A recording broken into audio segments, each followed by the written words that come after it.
cups of water. Let that boil 10 minutes. Repeat one more time. While that's working, we are going to start chopping up the actual, fruit of the orange. You really want to try and get as much of the white fibrous part off as you can, because the fibers are not going to add a great texture to the jam. I think I was decently successful at getting a lot of the fibers off. Maybe I sacrificed a smidge of fruit here and there to get a good slice, a good little slice, good little slice. But ultimately, I did save the little scraps and I was snacking on them, so there was no waste. No orange went to waste at this time. Something I will say about this recipe, I was supposed to add cinnamon at the end when you're done boiling the orange jam, and I really think that would have gone nicely, but it was late, and I just finished making so much jam, and so it slipped my mind, and I didn't add any cinnamon, but it's alright. So this idea came to me. One, because I was asked to do an orange peeling video, which I was super happy about. But two, because I needed gifts. Some winter solstice gifts for my family. I ended up chunking the orange into thirds, basically, just chunks, thirds or fourths. They don't need to be too small, because they ended up breaking down pretty nicely during the boiling process. But I just chunk them into nice chunks, and then I set them aside in a bowl until the rinds were done and ready to be turned into jam. I'm curious, what is your favorite kind of jam? I also cut this lemon in half for later, for future use. And here are the apricots. We're gonna dice these next. So, apricots are in season May through July, I believe. So not the season right now. So I didn't have any fresh apricots, but I had canned apricots that were canned during the season, which is nice. So these are halved, pitted, but not peeled, so the skin is still on the apricot. Similarly to the orange, the skin also has a lot of flavor, and a lot of the vitamins and nutrients are actually in the skin. So we want to try and keep those when we can. These were canned in juice, so there's also apricot juice in the bottom of the bowl, but that's okay. I ended up pouring that right on in to the pot, and I think that was a good addition. Added a little extra liquid. Not necessary to have that extra liquid, but I don't think it hurt the jam at all. I don't think it made it extra watery or anything, so if you were worried about it, if you had a lot of extra liquid, you can always reduce your jam for a few extra minutes, just to make sure that it firms up afterwards. Okay, and we're gonna set those aside for later as well. Checking on my orange rinds. Oh, they smelled so good. So nice and citrusy and like Christmas. I associate Christmas with the smell of orange. Christmas season. I don't really celebrate Christmas anymore. I'm more of a winter solstice kind of gal now. This was me draining the orange peels, putting them back in. They're gonna get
here's a close-up. Here's a close-up. The orange is working good.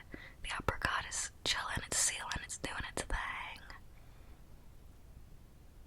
I tried to cut out the messy part of the stove where I overflowed the apricot jam. It's so important to stir these because they will overflow immediately, like the second that you look away. I think the apricot recipe said stir every 2 minutes, and I thought that was hyperbole. No, it was very serious. They were very serious. So, fun process, but you do have to babysit it a little bit. And I think that's that on the orange jam. So yeah, we are well on our way with the orange here. So, I was only able to make 3 jars of the orange, which is fine. It's kind of a mystery to me how much jam will be made. It feels like